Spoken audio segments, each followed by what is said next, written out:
David, I'm glad to see that you showed up for episode 86. I hear we had a close call, and I just about had to call in for another co-host. Yeah. There's a train station waiting for me on the other side, and I somehow found myself to be tardy. Did you pay the boatman across the river? I didn't have my coins. No one was putting a coin on my eyes. So basically, you might be asking Dane, why are you guys waxing so poetic about such a serious topic as death and mortality? Well, number one, because I'm starting to feel my knees for the first time in my life, and that's not a good thing. So I know I'm closer to death than I was. You got to ice after the flag football I'm game, never icing. That's admitting defeat. Anyway, so traveling home on Wednesday, that's usually when we catch up after my class, and we're waxing poetic about this. Trying to figure out what the episode is going to be. How can we give the memes more? How can we make this more of an immersive experience? Because I know that you, beautiful listeners and soon-to-be viewers, think that David and I just hit the record button and start going. And for half of this podcast, that's sometimes how. And though it might sound like that, I like you. There is some forethought that goes into it from time to time. I like how you added that jab in there. That's nice. It was subtle. You worked the body. It was subtle. I almost died this week.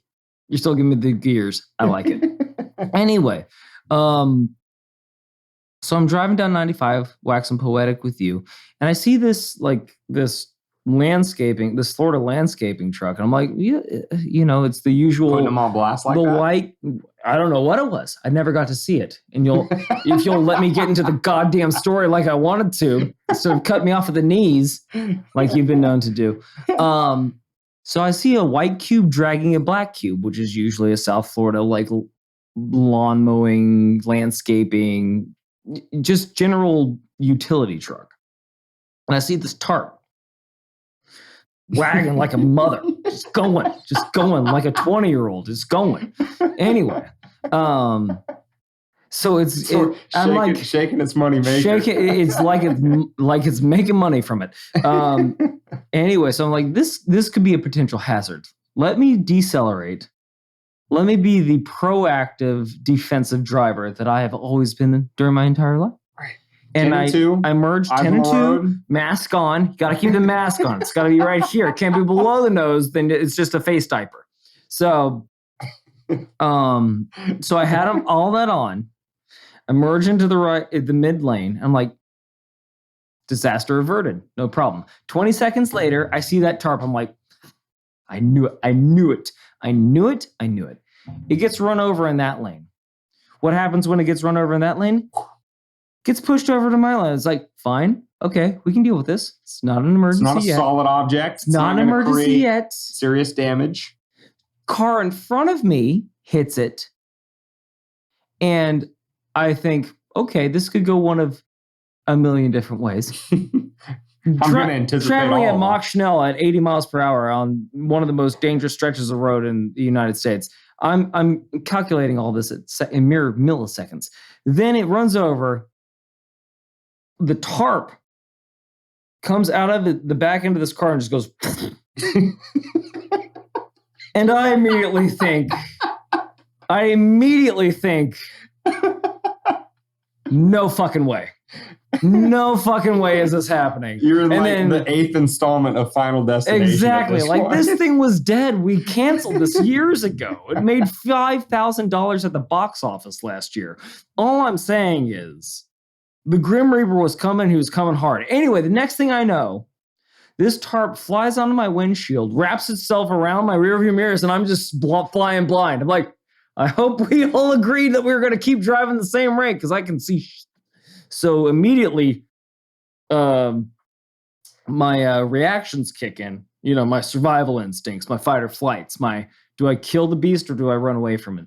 I start decelerating, moving over to the other hand lanes, and I finally make it all the way to the right-hand lane, and then it kind of brushes over to where I can kind of crook my head and see what I'm doing, and I roll down the window. I'm like, what do I do now? I can't just ditch it. It's like, fuck you guys.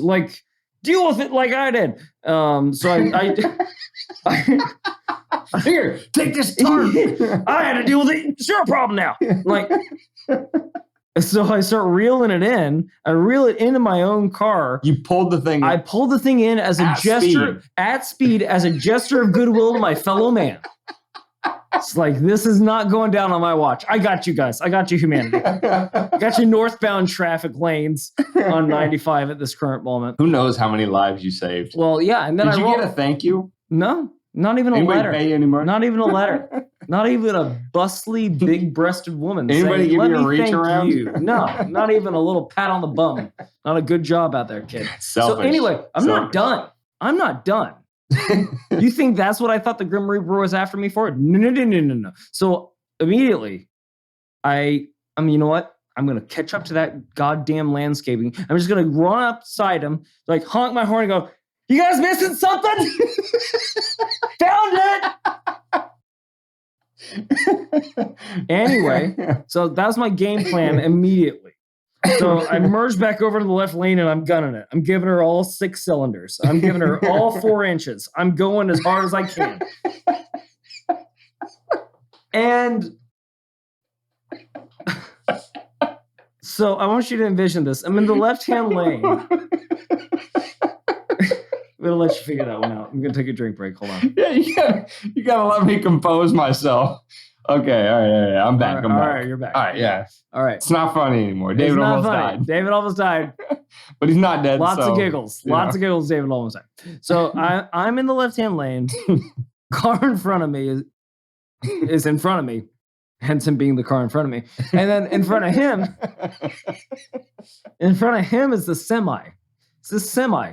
Bear in mind, this is all happening within at least a minute and a half at most.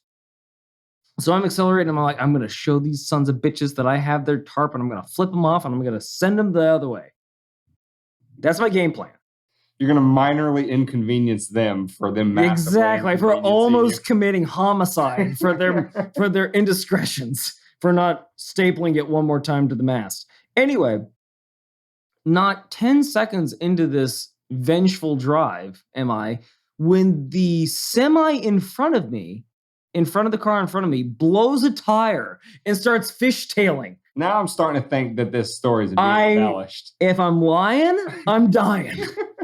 And that clearly didn't happen. No. Because here you are. Because here I is. This is an apparition. I've got a video on my phone. I'm going to send it to fucking this video will be some bonus content Ripley's for Believe It or Not over here. You contribute to the podcast. Anyway, all I'm saying is, and then the car in front of me slams on its brakes. I slam on my brakes. I look in my rearview mirror, and the other person isn't slamming on the brakes. So I get into the weird like little V where like you could either get on the express lanes or not. And I'm decelerating in the V, and he stops. And I was like, okay, I'm just gonna merge over into the right hand lane, 10 and 2, put my mask on, make sure it's tight, and I'm just gonna take it 45 miles per hour till I get home, and lock the door, quietly have a heart attack, and wait for the morning, because apparently wait for the morning. God provided you make it that far.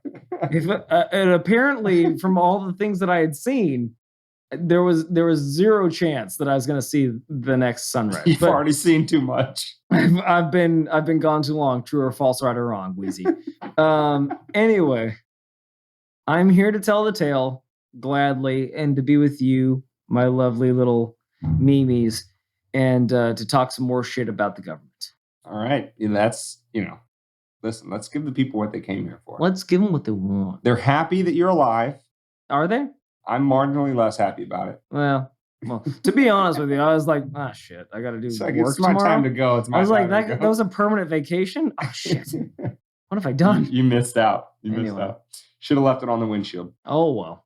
So with that being said, should we get into from one clusterfuck, a personal clusterfuck, to, the global. The proverbial tarp over our windshield. You want to get into that?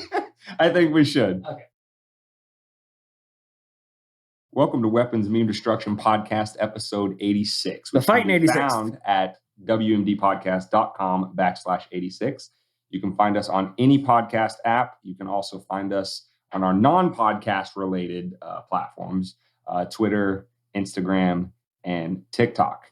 And as we alluded to at the end of episode 85, we want to reiterate here, it was recently brought to our attention by a friend of the show, a supporter of the show, Mario, that Spotify now allows you to rate the podcasts and up to 5 stars. So we would really appreciate it if you have Spotify to go over there, find the podcast, and give us 5 stars. And if you listen to us on any other application, YouTube, Odyssey, I know they have likes and subscribes and stuff like that. Give us highest rating you possibly can, because that helps out the show more than you could possibly imagine. And, uprate us on every platform that allows. Or tell us what we could do better. How about a little column A, little column B? Give us a 5 and then tell us how we could have got a 5.1. Give us the shit sandwich. Tell us something we did good. Fill in the middle with you messed this up. Where we need improvement. And then smack us on the butt with something else we did good. Okay? Exactly. That's the kind of soft, safe space that we're trying to prevent. So find us at all those places. Support the show any way you can with likes and subscribes and upvotes. Or you can also come over to the website at wdpodcast.com and click on the support the show tab and throw us some bones. That always helps too, because we've made some investments into upgrading the podcast recently, and let's just say that your boys are eating ramen noodles for the next few weeks. We're in the middle of it. We're in the thick of it. Indeed. This is where you see whether or not George Clooney and what was his name? What's the Cap? We got 70,000 pounds of fish here. What are we gonna do? Feed it to the goddamn birds? Perfect Storm? Nothing? What was his name? I'm not getting that reference, but Ted. Some of the listeners might. Ted. The guy, the other actor in Ted. I don't like him. He's couldn't tell you. From Boston. Come on. Isn't everybody in Ted from Boston? Yes, that's the whole point. But so how does that narrow it down? You realize how little that gives us. Oh God. I'm going to come up with it midstream. Okay, well, you know what? I'm going to work on it. You do actual work. I'm going to work on when I'm mid Biden torch. Just slide it in there. Okay. Right. All right. Right. So today's topic is the gas prices that we are all suffering under, and a rather, shall we say, curious bit of argument from the pro-Biden lefty side of the ledger that don't want to take any responsibility whatsoever for gas prices. Now, first and foremost, let David and I be the first to tell you. Mark Wahlberg. Let us be the first to tell you, Mark Wahlberg. There we go. Got it. Sorry. I'm so sorry. I'm so sorry. I know if I'm riding in my car and I hear something like that, I'm like, it's Mark Wahlberg, you fucking idiot. Like, anyway. Well, hopefully when they're riding in the car listening to us, they don't have a tarp on their windshield, but we digress. Correct. We digress. It's a rather interesting tack that they're taking, saying, well, the president doesn't control gas prices. And of course, that, room temperature IQ response is not what we're alleging. We're not saying that he literally sits in the Oval Office and says, I think it should be $4.50 today. And then magically the next day it's $4.50. However, I do point out, and we will continually point out through the rest of this episode, that same side who said, rush to the polls, vote for anybody that's not Trump, blue no matter who, they're always saying elections have consequences. Okay, so if we take you at your word that elections have consequences, and the policies that your guy and your side supports happen to have not wholly beneficial consequences, maybe you should eat your crow and STFU. Well, this has happened since we've been alive, since the history of always. Since always, government has always been. It's always been. Well, that was the previous administrations. That was this, that, and the other. I think the same side that we're talking about just a couple of weeks ago came out and said that the lockdowns were the previous administration's idea, and even though this one cheered them all along the way, bitched when they weren't strong enough in their view. No, they forced it. This side forced it. All the people on this side were the ones that said that we need to lock down harder. We need to wear 5,000 masks. This side, for the listeners, is the Biden, left, the New Yorks, the Californias, the Michigans, the Illinois of the world. And they're all doing so well right now. Yeah, they did fantastic during COVID. I don't know if you heard, they had 2 cases the whole time. Right, but then you could also flip it on its head and say Republicans are always bitching about expenditures and we don't need to go to war now. We need to stay home and take care of our people here. And then sure as shit, when they get into control, they just launch us off into another war because and sign war. And sign every spending bill, every raise of the debt ceiling. When's the last time we saw the national debt go this way?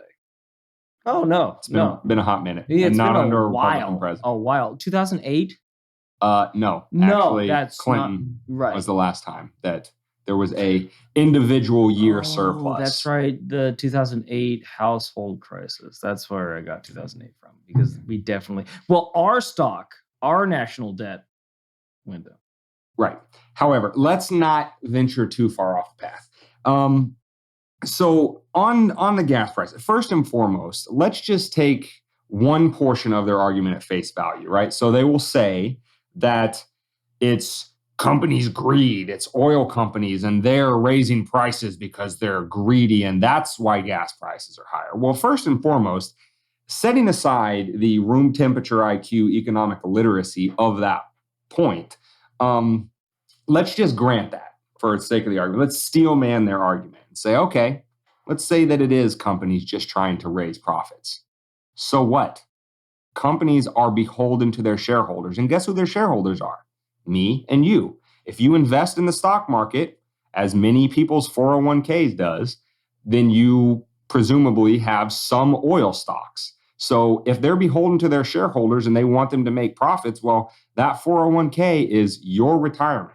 That is your ability to feed yourself when you eventually retire at the end and you're no longer able to work. So this idea that companies should not support the interests of their shareholders, or that they're somehow evil for expanding profits, is very short-sighted, especially when you consider the fact that government policies in terms of devaluing the dollar, more on that in a moment, in terms of wages stagnating relative to productivity, et cetera, they have forced our hands into these more, shall we say, financially risky ways to maintain our fiscal stability. So, for example, if the dollar wasn't constantly being devalued and inflated away in terms of its purchasing power, you would be able to simply keep part of your paycheck, stick it in a bank, and you would, that was awesome.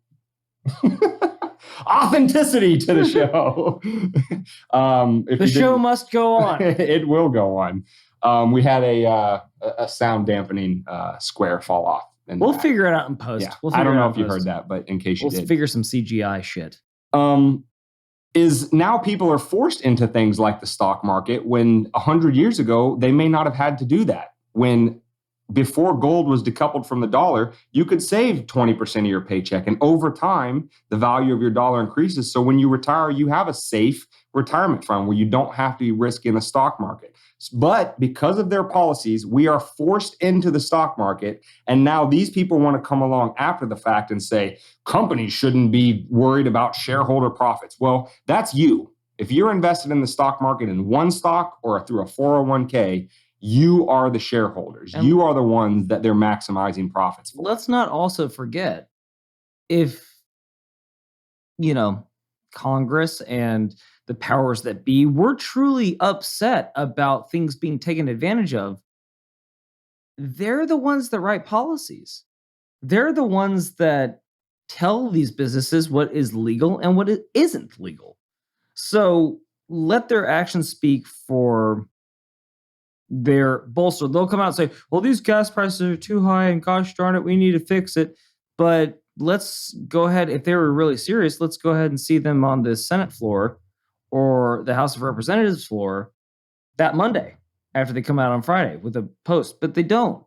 This is all part of the plan. They want to sustain outrage. They want to get you riled up so that they can push you into another vote for them down the road, period. Exactly. And I mean, so that is just kind of a raise and dismiss, set aside that portion of the argument that, these greedy oil companies who are maximizing shareholders, investments and profits and things like that shouldn't happen. And that's terrible. And that's capitalism run amok and yada, yada, yada. Well, like I said, I understand many people are not investing in the economy, but to be as short-sighted, to cut off your nose to spite your face, to say something like, well, that's just terrible that they ever maximize profits under any circumstances whatsoever is, as I said, short-sighted and kind of counterproductive from the point of view of anybody who is invested in the economy. I'd ask you, who's the person that should get the profits then?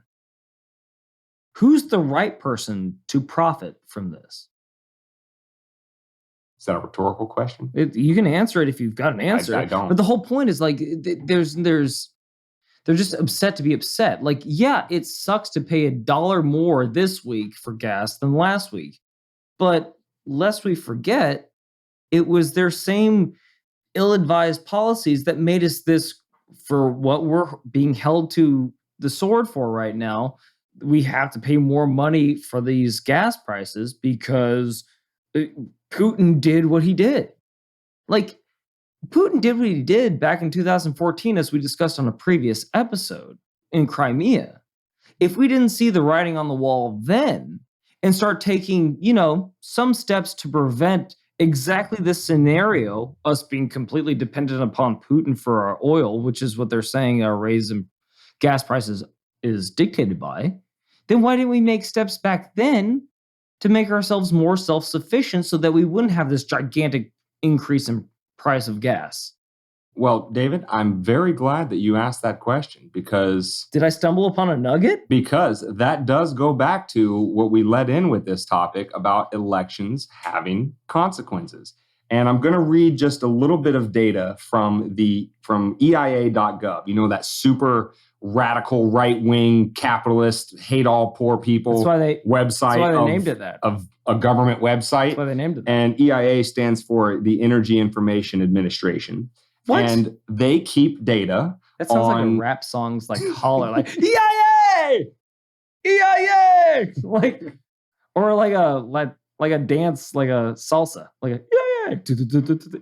Well, rap song or no rap song, they keep data on the status of American energy imports versus exports and where the production's coming from, et cetera, et cetera. Well, that sounds pretty important. And I'm going to read a little bit about that. So just a couple paragraphs here, and I'm quoting directly from the website. It says, up until the early 1950s, the United States imported relatively small amounts of energy.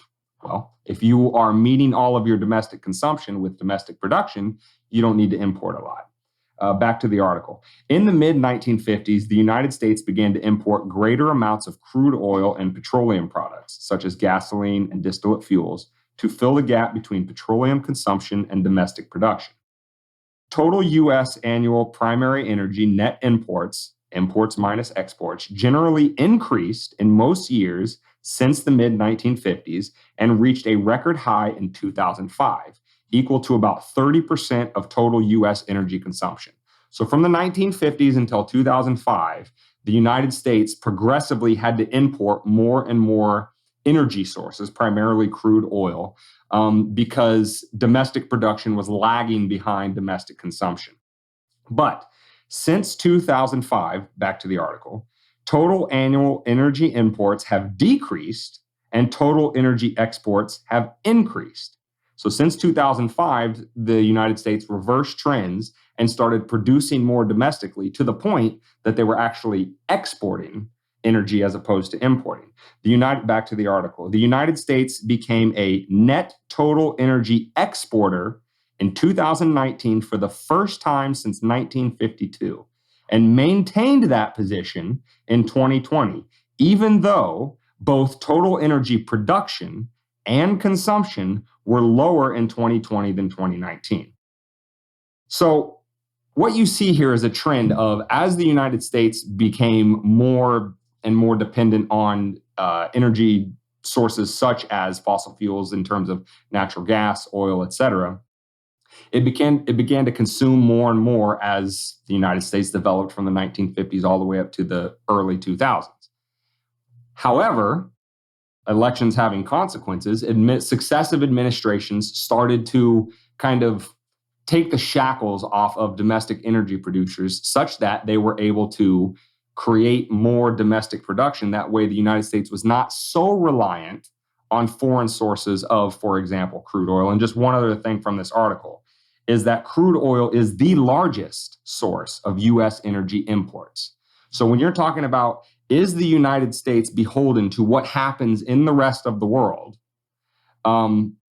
Oil is the number one thing that kind of impacts domestic consumers. So when we're talking about the price at the pump, oil imports, that is the biggest energy, the sector of energy imports that comes into the United States. And as of 2005 until 2019, the United States started producing so much that they were actually a net energy exporter. And that would be a rather important thing for purposes of gas prices. No, if you're producing so much that you can afford to not just import, but actually turn the tide and start exporting to other countries, then you are less beholden to if, say, an energy former importer such as Russia or Iran, any of the OPEC countries, Venezuela, et cetera, some of these large energy or oil producers, if something goes wrong in those countries, you're not as impacted by that if you're producing a bunch domestically. Now, that is the trajectory of American imports and exports as far as energy goes. And that trajectory changed in 2020. Now, what happened in 2020? Well, a few things happened. For one, and there was an administration change. Oh, yes, David, I'm sorry, I filibustered. I'm sorry. Answer for us what happened in 2020. COVID-19 happened in 2020. COVID happened, yes. Anything else? And Trump was president in 2020. For a large portion of it. And what else happened in 2020? I forgot because I slept most of it away. You slept. We talked on this podcast a lot. That was probably probably the most towards work the end. The most work that I had done right pretty much through 2020. Now, if you just said you were asleep, maybe perhaps you were under a rock. Maybe the rest of America was as well. But during 2020, while COVID began to rage, or let me rephrase that, the COVID policies of government began to rage. There was rage like a EDM party, or like rage like I just lost a Call of Duty battle. Oh, definitely both. Both at the same time. Yeah. Interesting. There were definitely some politicians that were EDM raging about all the new power they had, and the rest of us were raging about what they were doing with that. You feel that? Cool. Yeah. Feels good, doesn't it? Sorry. Jesus.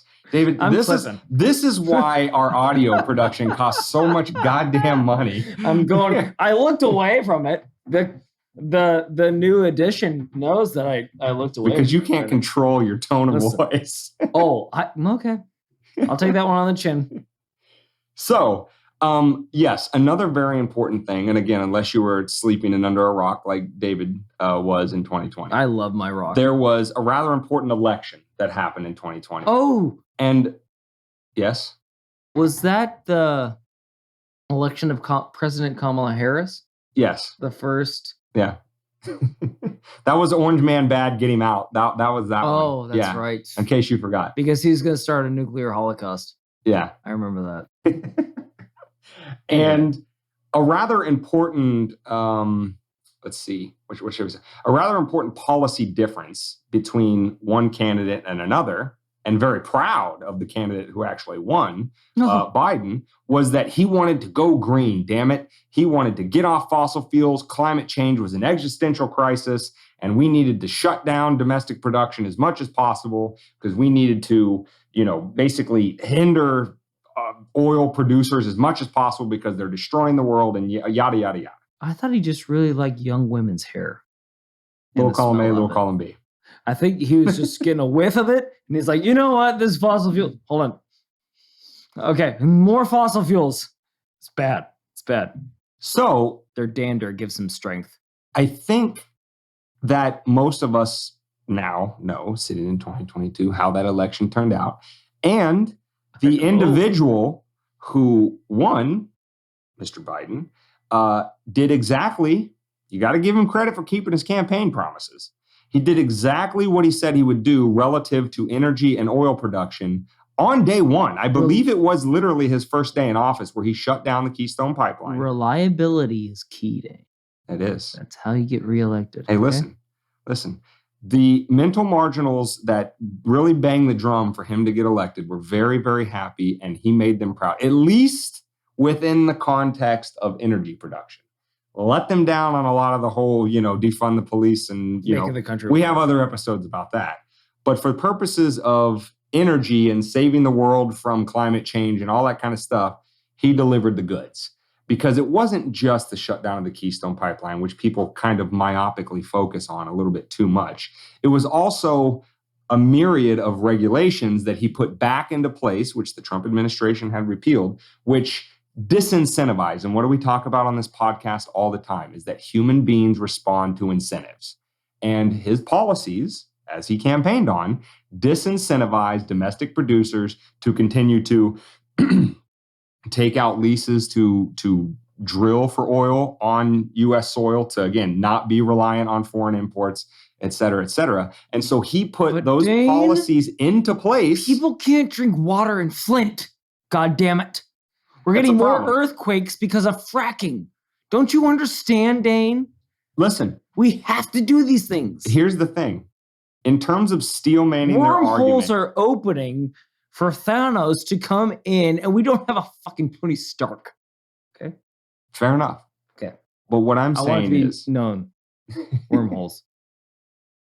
Is for purposes of steel manning their argument, let's say all of that's true. Let's say the world's going to spontaneously combust in 5 years unless we absolutely eliminate all fossil fuel production. Let's party. Let's say that fracking is going to split the world in half. Let's say that all of those things are true. Let's just say it. Okay? Still, that doesn't take away the fact that reducing domestic production, when you're more reliant on foreign sources, more susceptible to disruptions in the global supply chain, we'll get back to that here in a second, when you're more reliant on other people for a given resource, in this case oil, what's the price at the pump, supply and demand, it's very simple economic stuff, you make yourself more likely to suffer supply shocks, which will cause the price of gas to immediately rise. So even granting all of their green energy, world's going to blow up, fossil fuel, granting all of that, the simple fact of the matter is the policies put into place to stop those things are the same policies which are causing a rise in gas prices today at the pump. I've got an idea. Elections have consequences. I've got an idea. And that is? Maybe we look at change as a whole. What change be a benefit that... Can I take that back? Roll it. Scene? David likes to produce his own portion of the show. Well, when I mess up a line, I want to go back in and get it. What change that's beneficial to you ever comes without a cost? Everything comes with trade-offs. Yeah. Exactly. Either if you want to change your body, you're going to have to eat less. You're going to have to exercise more. It's going to hurt. You're going to not like it. You're going to have to sweat. You're going to have to be uncomfortable for long periods of time. How is that different than in policy? Like, if you really want the new green world as you claim to, there's going to be growing pains. You're going to see $7 gallons gas prices at the pump. That's what you're going. Those are the growing pains of moving into the world. But American voters don't want to deal with that. They want to have the nice, easy movement into the next segment. That's not how this works. That's not. This stuff is so ingrained that this isn't going away easy. Right. And I mean, here's the thing. They might say, to use your, eat less, work out more if you want to be healthier and, better in shape. They might say, well, the juice is worth the squeeze. It's worth paying $8, $9, $10 a gallon. Because I have an electric car. I have a Tesla. Yeah, he's going to fight Putin. Yeah, that's to stop him in Crimea. I'm sorry, Ukraine. That's their let them eat cake moment, right? Oh, the gas prices are too high. Well, go buy a $60,000 vehicle if you can't afford marginally higher gas prices. If you're homeless, just buy a home. What are you, stupid? God. But here's the thing, and kind of what we're getting at with this episode is okay, if you're going to sell us a bill of goods, that all of those things are necessary, again, because of climate change and all the rationales that you put into place for why you want to discourage domestic production of fossil fuels. Well, then when, again, to use your workout analogy, when you're hungry, you can't say, well, it's not because I didn't eat. Or when your muscles are sore, you can't say, it's not because I didn't work out. It's exactly because of those things. So just because your policies create consequences which are politically unpopular, you see the writing on the wall. You see a wave of voters that are going to punish you for those policies making this happen. You can't just throw your hands up and back away from it and say, well, the president doesn't control gas prices. Because again, you're the same people that tell us elections have consequences. Okay. One of those consequences of the 2020 election is policies that made gas prices higher at the pump. The side that voted Biden in wanted to hold Trump accountable for each and every death that COVID produced. That's a fact. They said that he was responsible now for every death that COVID produces because of his policies. They were willing to hold his feet to the fire. But now we blow the removal of ourselves from Afghanistan. We blow seeing this attack on Ukraine. We've blown the Hunter Biden story. We just blew it out of the water. There's millions of things that he's doing. Well, people get mad at him because he stutters. He doesn't stutter, dude. Can we put this to bed? He doesn't stutter. You know what stuttering is? It's going and or Hector. That's stuttering. It's not. And then I'm going to. That's not stuttering. That's the wholesale inability to form a coherent sentence. I know. I've been drunk on this podcast. You've seen it and heard it. And pointed it out. And I'm going to point it out too. And I'll probably do it again and I'll apologize for it later. Anyway, my whole point being is like, that's not a well mind that is driving us, but it makes them feel safe because it's their team. That's the problem with this. That's the problem with this mentality is that if he's on my side, he can't do any wrong. Well, right. He's actually, again, going back to that, like, how many times do you think when all these people are saying other people's opinions, well, somebody should just, kill Putin because he's being a tyrant. Like, how many people in how many other countries over how many spans of decades have they said that exact same thing about our president? Be it red or blue, be it Republican, Democrat, be it George Clinton or George Clinton. Sorry. George W. or Bill Clinton. Like, be it Obama, be it Trump. Like, how many times have they just said, I hope somebody shoots him in the fucking head? Guess what? That came home to roost. You know how many times I heard that about We've Trump? gone over this 3 episodes in a row. That is not David saying that. NSA, CIA, don't come for him. I just said it at the beginning of this rant. It's not mine. It's other people's opinions. It's the right saying it of somebody on the left and the left saying it of somebody on the right. I've heard liberals that don't believe that you should have a gun in your own home say that somebody should shoot Trump in the fucking head. I mean, there was the famous Kathy Griffin thing of her taking a picture with Trump's severed head, and that was cheerlead until and they're like, "Oh, people are like, that's a little she overstepped." Let's just.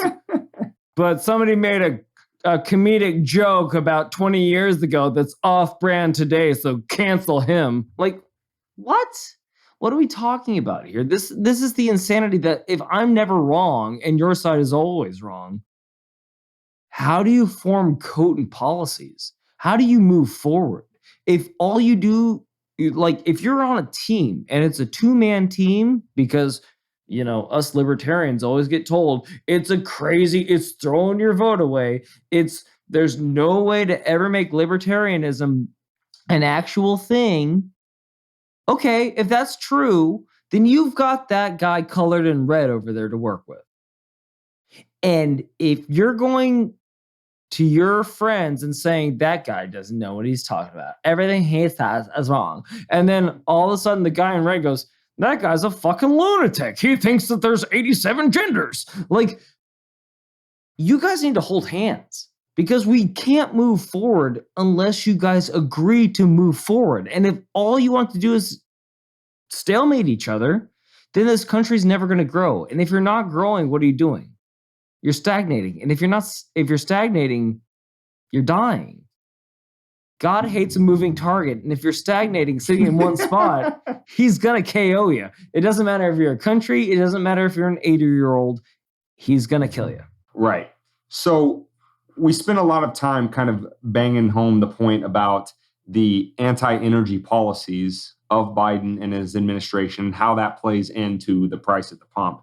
But there's a lot of other things, because this is a complex, again, this isn't the dumb guy version that they think that we're arguing, that he just flips a switch and magically oil prices are higher. There's a lot that goes into it. And David kind of alluded to it earlier with the whole, pushing Russia, pushing Putin, this whole brinksmanship that the United States across Republican and Democrat administrations, the foreign policy establishment stays the same no matter what. So since the fall of the Soviet Union, the United States has been engaged in, which we've discussed on several previous episodes, engaged in political and economic brinksmanship with Russia the whole time. Well, Russia is a major oil exporter. And when you ask Biden about the prices at the pump, says, not much I can do. It's all Putin's fault. Okay. So if you are cheerleading, and even though he wasn't president for the last 30 years, he was cheerleading every sort of brinksmanship against Russia the whole time. But that was his big selling point. He's been in the Senate for 30 years. Of course. He's been in Congress. He's been running this country for 30 years. He's the best sound mind that we have to run this country. But pushing a major oil producer in the world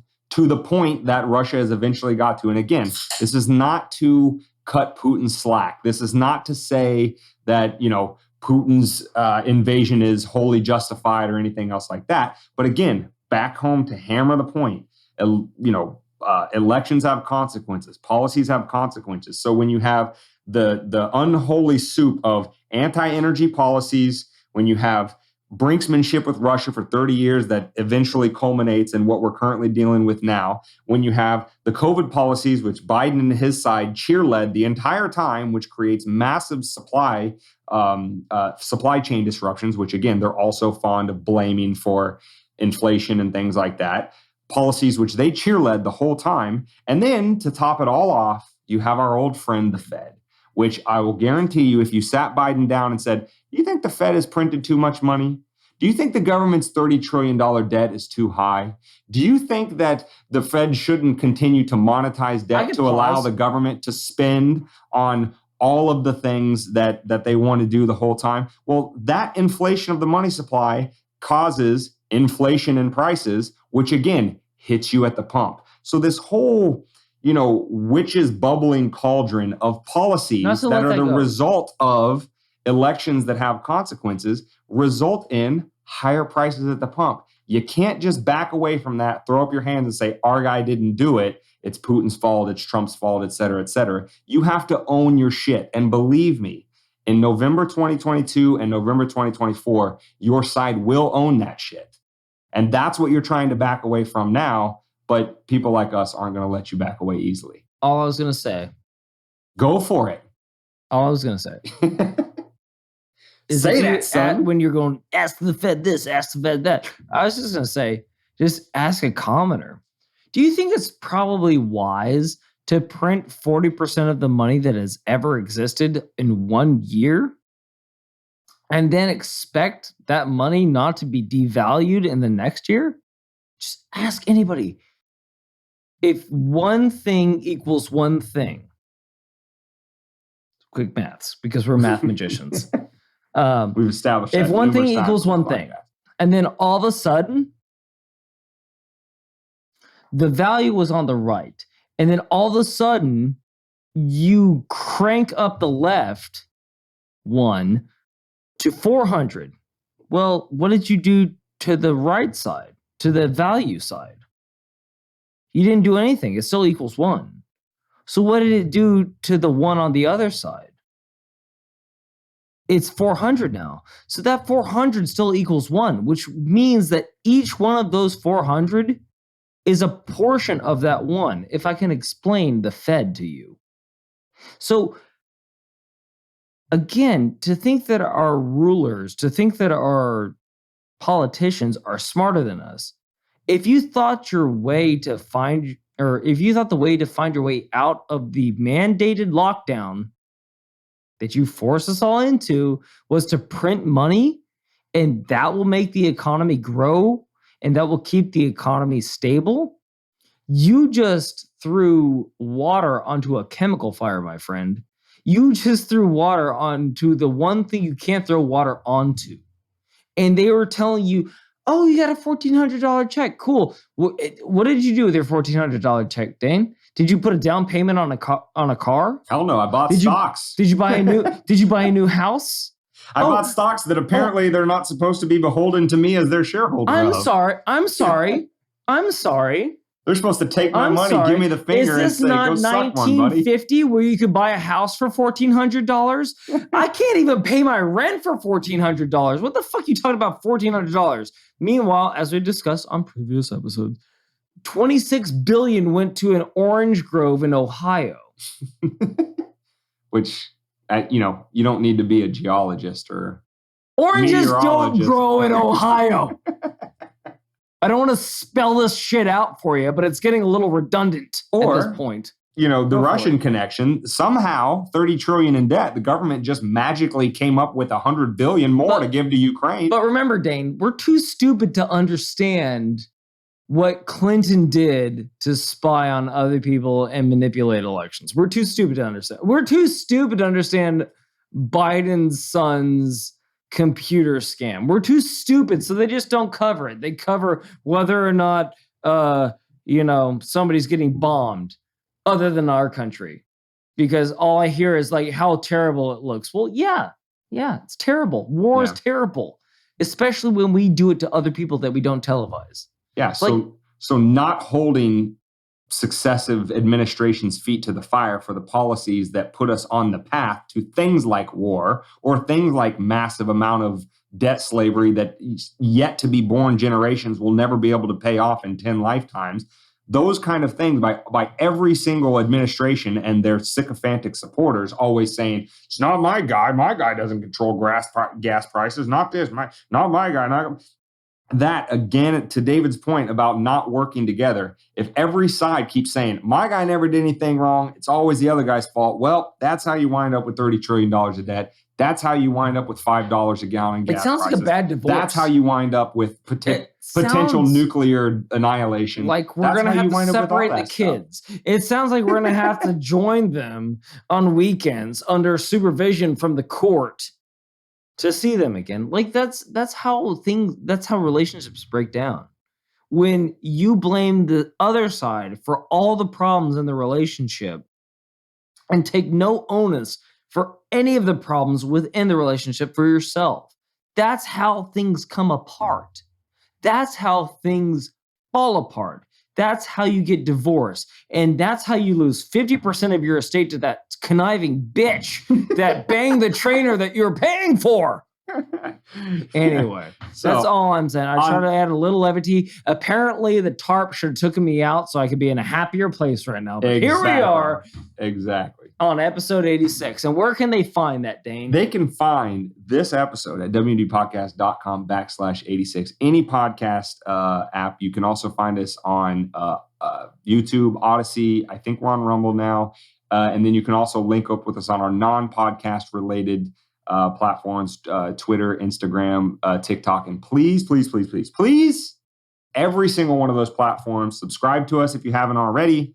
Like every single episode that we put up, even if you don't like us, because it really helps out the show. And then also come to the website, support us monetarily, and please, any platform that allows you to rate, please give us 5 stars or whatever the maximum allowed is. Or if you think we have a 1 star, you better give us a good excuse. Yes, all of that. And my drunkenness is not. It's not even plausible anymore. We've addressed it. We figured out the alchemy. We're fine.